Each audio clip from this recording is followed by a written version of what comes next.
The morning sun cast long shadows over the manicured lawns of Willow Creek Estates, where every house looked like a postcard, and every homeowner lived by the rules, especially those enforced by Karen. To most, Karen was just another neighborhood president, but to anyone who had crossed her, she was the iron fist behind the HOA's velvet glove, the self-appointed queen of curb appeal and order. Tom Parker, however, was no ordinary homeowner. His Jeep Wrangler, a rugged beast covered in mud and battle scars from weekend off-road adventures, sat defiantly on the street in front of his modest but well-kept home. It wasn't just a vehicle to Tom, it was a statement of freedom, a sharp contrast to the cookie-cutter conformity Karen demanded. That morning, as Tom stepped outside to grab his mail, his eyes caught the unmistakable bright yellow envelope pinned to his windshield. The HOA logo glared up at him like a warning. His pulse quickened. He tore it open, his gaze flicking over the typed words. Notice of violation. Unauthorized parking of vehicle on public street. Immediate removal. Of Jeep required to comply with HOA regulations. Failure to comply will result in fines and further penalties. Tom's jaw tightened. No Jeep on the street. Karen was serious. But why now? For months, other trucks, SUVs, even a rusty old pickup had occupied spots without complaint. Why single out his Jeep? Across the street, Mrs. Henderson peered from behind her lace curtains, her eyes narrowing. Tom knew the neighborhood had turned into a pressure cooker of whispered gossip and covert glances since Karen's latest crusade began. She had made it clear. Anything out of her meticulously designed vision was unwelcome. Tom folded the notice and stuffed it into his pocket, his mind racing. He could ignore it, risk the fines, but Karen had never hesitated to wield the HOAs. Power like a sword. The idea of parking his Jeep in the cramped driveway was laughable. The Jeep barely fit, and it would block the trash bins and a clear path for his teenage daughter's car. But the biggest question gnawed at him. Why the obsession? Why had Karen's letters and warnings multiplied like wildfire overnight? Later that day, Tom drove to work, the Jeep rumbling beneath him like a loyal beast. His mind churned with possibilities. He remembered the last HOA meeting where Karen's gaze had locked on him like a hawk spotting prey. She had spoken of community standards and preserving neighborhood aesthetics in a tone sharp enough to cut glass. Rumors had been swirling for weeks. Karen was pushing for a new surveillance system, more fines, stricter enforcement.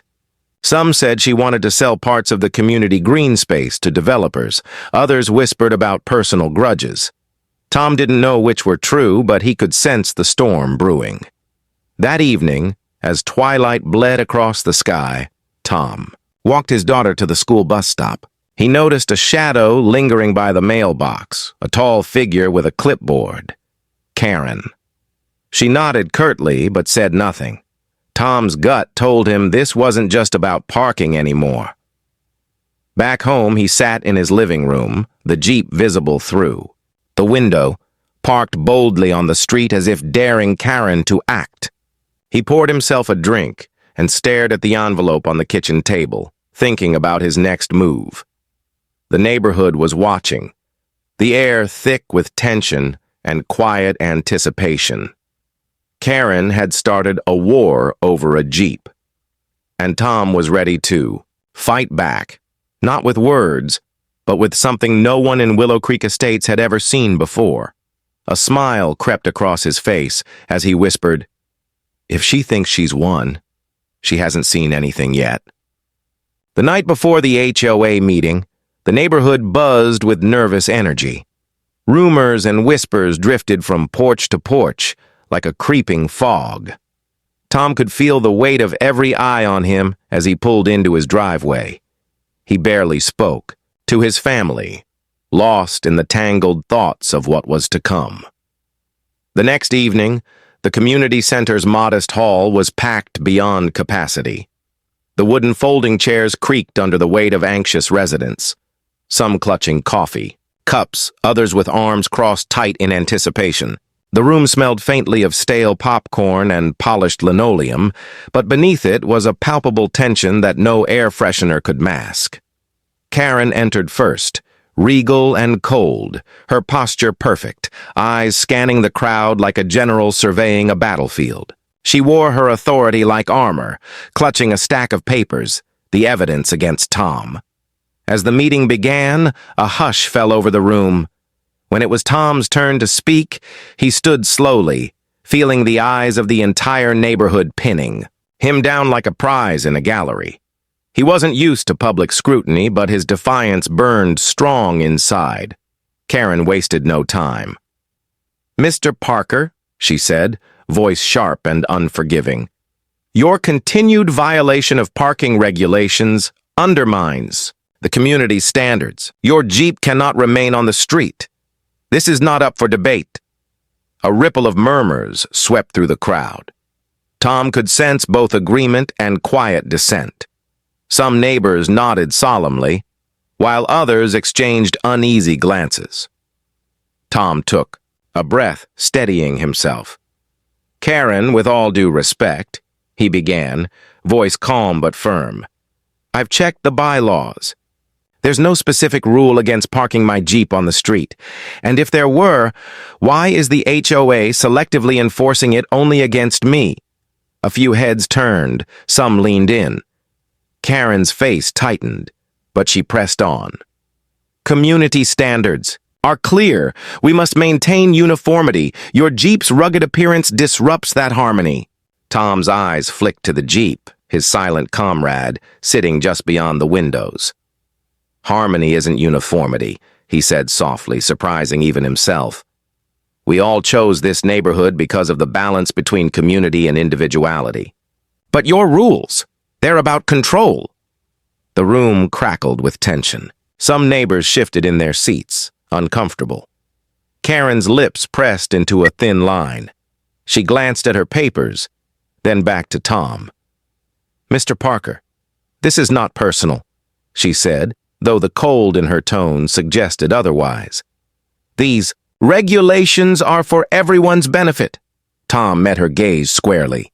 "If it's not personal, then why am I the only one being targeted? Trucks, vans, even old campers remain parked without a word." Karen's eyes narrowed, her voice dropping an octave. "This is about maintaining the neighborhood's value and safety. If you refuse to comply, fines will be imposed." Tom leaned forward slightly, voice low but clear. "Then impose them. But I won't move my Jeep just because someone doesn't like how it looks." A ripple of quiet gasps rose from the crowd. The room seemed to hold its breath. Suddenly, Tom raised his hand, holding a small card. "And just so everyone understands what's at stake," he glanced around, making eye contact with several neighbors. "There's more coming. Something that will make us all reconsider what community standards really mean." Karen's face drained of color. The crowd stirred with curiosity and confusion. "What do you mean?" a neighbor whispered. Tom smiled, the glint in his eyes sharper than ever. "You'll see soon enough." Before anyone could respond, the meeting moved on to other, less dramatic topics. But Tom knew the room's energy had shifted. He had planted a seed of doubt, and the neighborhood was buzzing with questions. As the meeting adjourned, Karen stormed. Past him, muttering about disrespect and rebellion, Tom caught a glimpse of something else in her expression: fear. Outside, under the streetlights, neighbors approached Tom with nods, whispered encouragements, and wary looks. Some clearly sided with Karen, but others were intrigued, even excited. The line between friend and foe blurred. Tom's mind raced. He had ignited a firestorm, and the next move had to be unforgettable. The night air was thick with possibility and peril.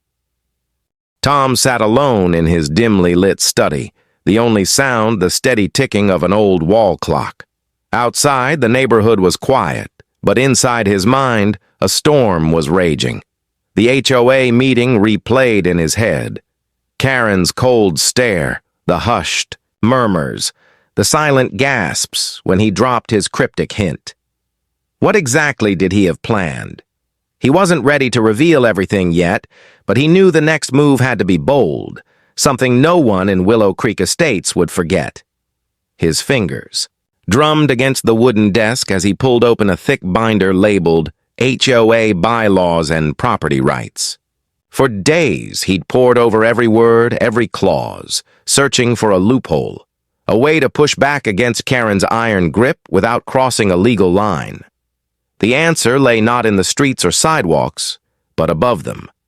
According to local property law, a homeowner's rights extended vertically, meaning the airspace above his property belonged to him too. That meant theoretically he could use his yard for anything that didn't break city or FAA regulations. That included landing a small aircraft like a helicopter. The thought struck him like lightning. He could land his helicopter on his front lawn. The image made him smirk. Karen would be speechless. The ultimate statement against her petty rules. He'd take parking disputes to new heights, literally, but the risks were enormous. If the HOA or city officials objected, fines would multiply.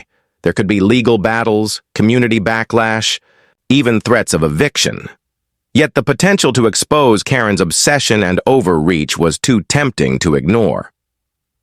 Tom's phone buzzed, a text from his lawyer, Rachel. "Have you thought this through? Helicopter landing? It's bold, but Sure, we cover all legal bases. HOA is slippery," he typed back. "Working on it. We'll need all backup we can get." He glanced out the window at his Jeep, resting quietly in the street. Tomorrow it would still be there, unless Karen moved against him sooner. But the Jeep was just the beginning. In the days that followed, Tom became a man on a mission. He called the city zoning office, confirming that a single private helicopter landing on residential property wasn't explicitly prohibited, if safety measures and permits were observed.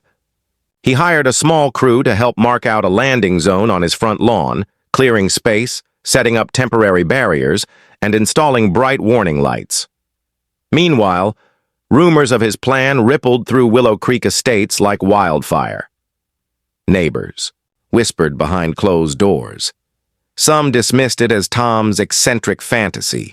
Others watched with growing anticipation, curiosity replacing fear. One evening, as Tom walked his dog near the community park, a shadow detached itself from the trees. It was Marcus, a longtime neighbor known for keeping tabs on HOA politics. "Word is you're planning something crazy," Marcus said, voice low. "Landing a helicopter on your lawn? You're asking for a fight." Tom shrugged. "Maybe, but..." "Karen's fight started this. I'm just responding." Marcus studied him, eyes narrowing. "You don't know what you're messing with. Karen's got allies, people who won't back down."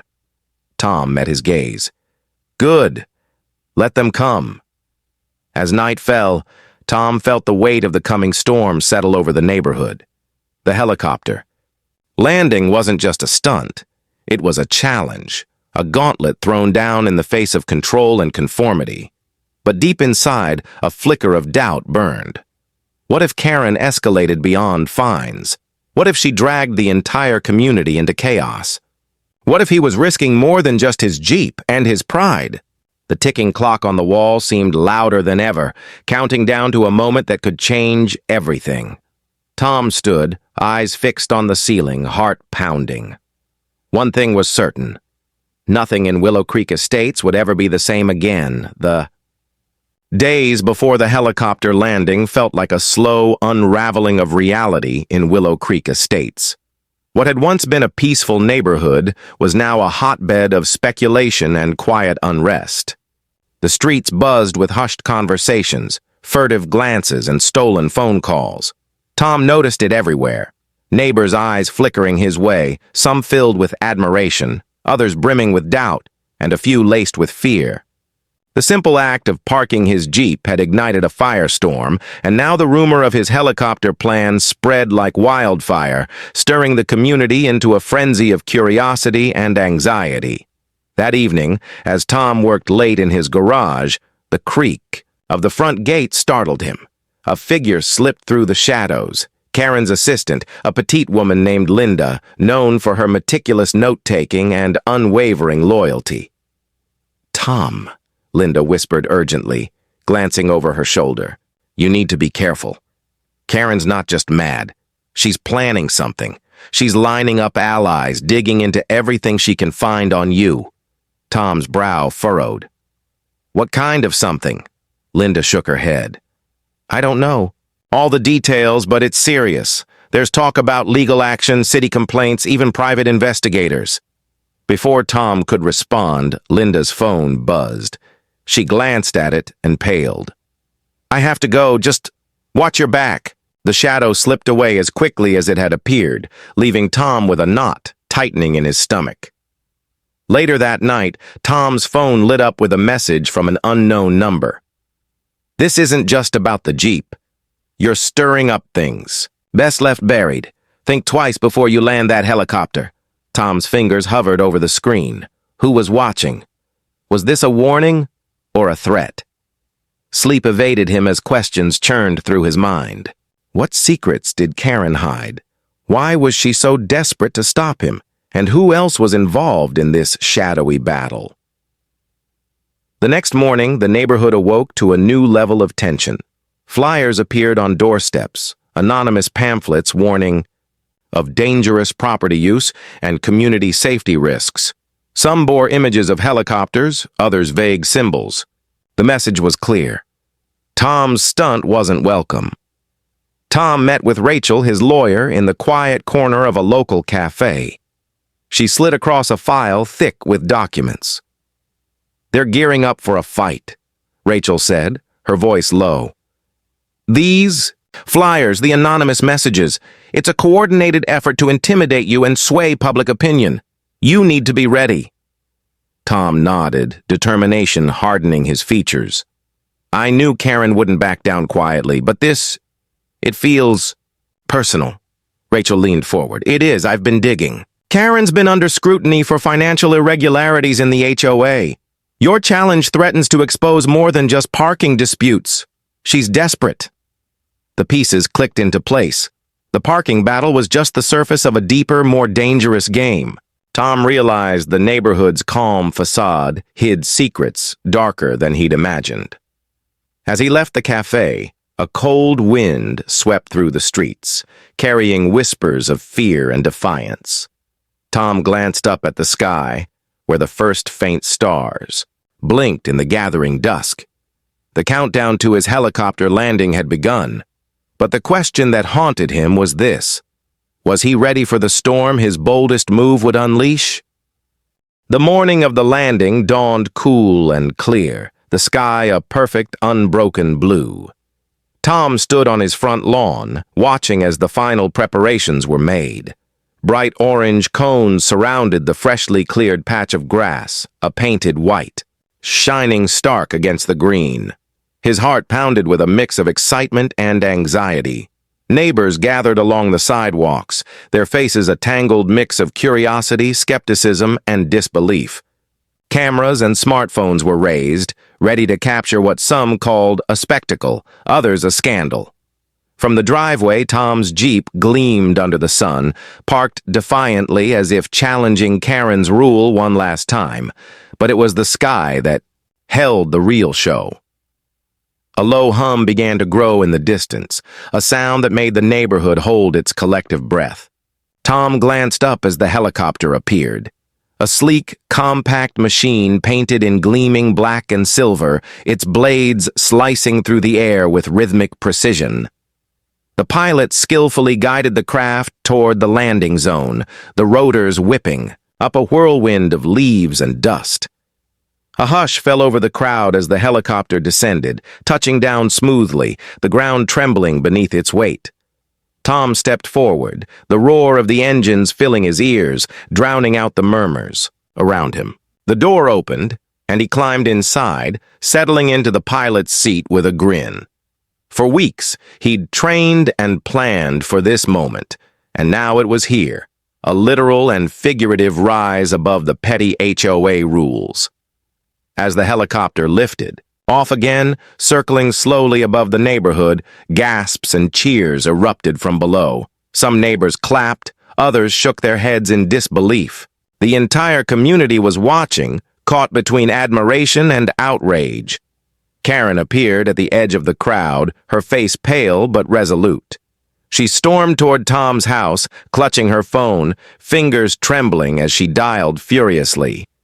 "This is a violation," she shouted. "Unsafe! I'm calling the city inspectors!" Tom landed the helicopter gently and stepped out, wiping the sweat from his brow.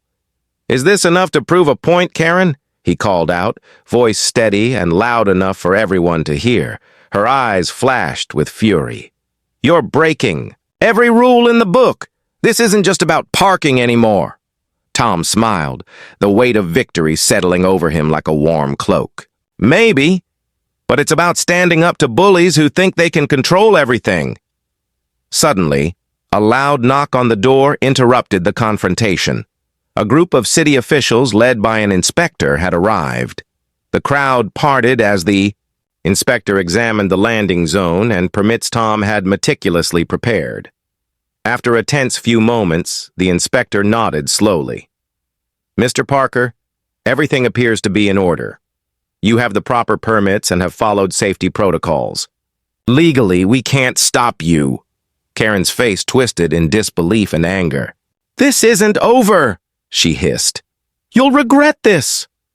As the officials left, the neighbors buzzed with excitement and relief.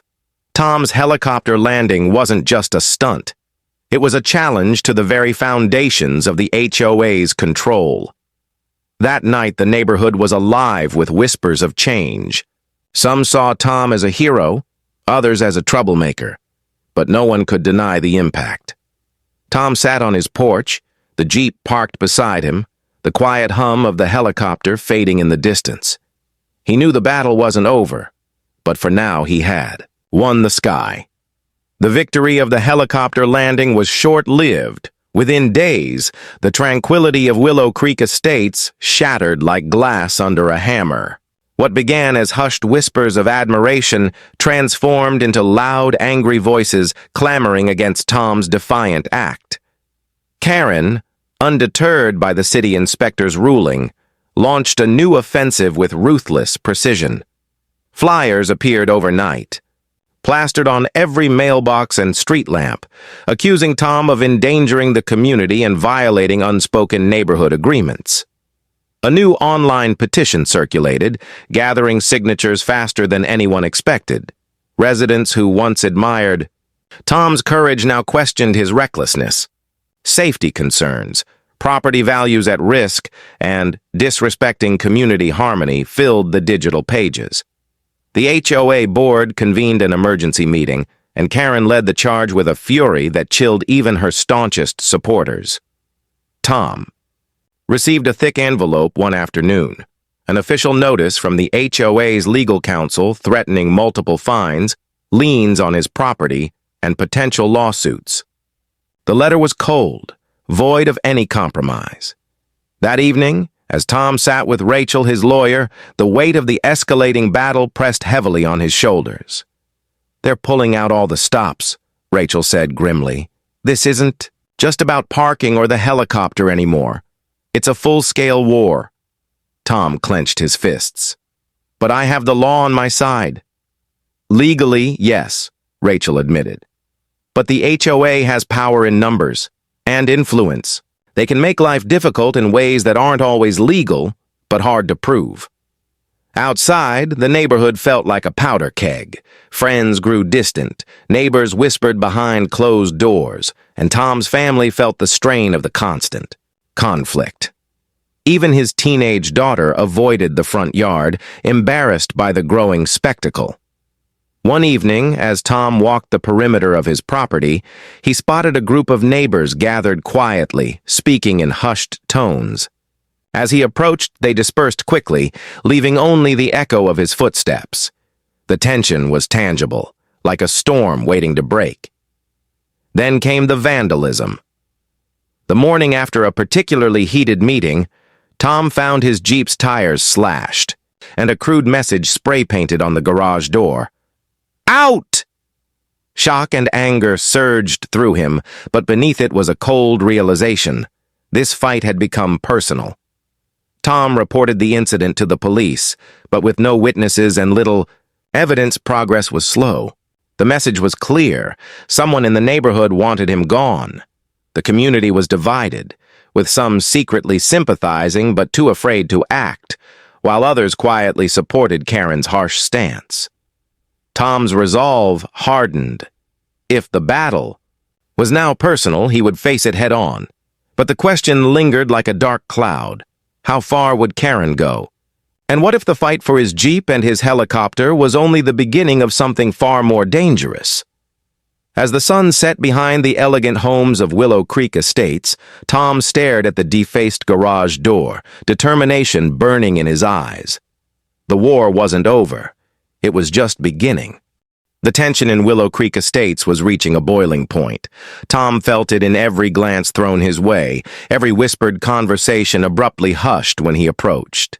His once friendly neighbors had become a wary, divided crowd. Half wary supporters, half silent enemies. But then, just as the pressure seemed unbearable, an unexpected figure stepped out of the shadows. It happened one chilly evening as Tom was locking up his garage. A sleek black SUV pulled silently into his driveway. The door opened, and a tall, sharply dressed man stepped out. He moved with a quiet confidence, his eyes scanning the property with the air of someone who knew exactly what was at stake. "Mr. Parker?" the man asked, voice calm and authoritative. Tom nodded warily. "Who are you?" "My name's David Chen. I'm an attorney specializing in HOA disputes, and I've been following your case." Tom frowned. "Following? How?" David smiled thinly. "Let's just say some people in this town have been talking, and I've got friends on the inside. Karen's tactics are aggressive, and she's not playing fair." Tom studied him carefully. "Why help me?"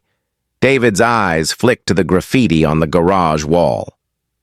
"Because I've seen what happens when someone like Karen gets unchecked power, and because sometimes the only way to fight a bully is to have a bigger one on your side." Over the next few days, David immersed himself in the conflict. His presence brought a new energy to Tom's battle, an edge of strategy and legal muscle that the HOA hadn't anticipated. Together, they uncovered startling information. Karen's financial mismanagement was deeper than Tom had imagined. Embezzlement of HOA funds, secret meetings with developers eager to buy up properties and build high-rise condos, plans that would destroy the neighborhood's charm and raise property taxes overnight. "This is explosive," David said one afternoon, shuffling through documents in Tom's study. "If this gets out, Karen won't just lose her grip on the HOA, she could face criminal charges." Tom's jaw tightened. "So, what do we do?" David's eyes gleamed. "We expose her, but carefully. We need the neighborhood on our side before Karen can silence us." Word spread quickly that Tom had hired an expert, and the neighborhood's dynamics began to shift. Some of Karen's staunchest supporters quietly withdrew, unwilling to be caught in the fallout of a scandal. Yet, Karen didn't back down. Instead, she doubled her efforts, sending more threatening letters, calling more meetings, and trying to discredit Tom publicly. One evening, as Tom returned home, he found a package on his doorstep. Inside was a small USB drive with a note. "Truth is coming. Be ready." David plugged the drive into his laptop, his face growing pale as video files began to play. Recordings of secret HOA meetings, Karen's voice discussing bribes and plans to intimidate residents into selling their homes cheaply. The evidence was undeniable. "This changes everything," David said. "Now we have leverage." But with power came risk. Karen's retaliation would surely escalate. That night, Tom lay awake, the weight of the impending storm pressing down. The fight had moved beyond a jeep, a helicopter, or neighborhood parking. Rules. It was a battle for the soul of Willow Creek Estates, and possibly for Tom's very safety. The question no one could answer: How far was Karen willing to go to keep control? The tension in Willow Creek Estates reached a fever pitch. With the damning evidence in hand, Tom and David prepared to confront Karen and the HOA board at the next scheduled meeting, a showdown that would determine the future of the neighborhood and possibly end Karen's reign of control. The community center was packed. Neighbors filled every seat, their faces a mixture of anticipation, fear, and hope. Karen sat rigid at the head of the table, eyes sharp and calculating. For the first time, doubt flickered behind her mask of authority. Tom stepped forward. David, by his side. The room fell silent. "I've brought proof," Tom began, holding up his phone. "Proof that the HOA has been mismanaged, that funds have been stolen, deals made behind our backs, and intimidation used to silence residents." David connected the phone to the projector. Video clips played. Karen's voice discussing bribes, plans to push out homeowners, and her disregard for community well-being. Gasps echoed through the room. Some neighbors looked shocked, others nodded grimly. Karen's face twisted with rage. "This is a smear campaign, fabricated lies to ruin me." Before she could continue, the door burst open. The local police stepped in, flanked by city officials. "We have warrants," an officer announced. "Based on this evidence, Karen Thompson is under investigation for embezzlement and coercion." The room erupted. Karen's supporters shrank back, her grip on power slipping like sand through fingers. As officers led Karen away, whispers spread. Finally, the community could breathe. Tom's neighbors approached him, some offering apologies, others expressing support. The neighborhood was healing, but scars remained. Later that evening, as Tom stood on his porch, the sun setting behind the homes of Willow Creek Estates, a new figure emerged from the shadows. It was Linda, Karen's assistant, the woman who had warned Tom weeks ago. "I had to help," she said softly. "Karen, she wasn't always like this, but she got lost in power. You reminded me of what this neighborhood could be." Tom nodded, grateful but cautious. "So what now?" Linda smiled faintly. "We rebuild. Together." Just as hope blossomed, Tom's phone buzzed. A new message appeared from an unknown number. "You won the battle, but the war is far from over." A chill ran down Tom's spine. He looked up at the sky, where stars shimmered with quiet mystery. The future was uncertain. But one thing was clear. In Willow Creek Estates, nothing would ever be the same.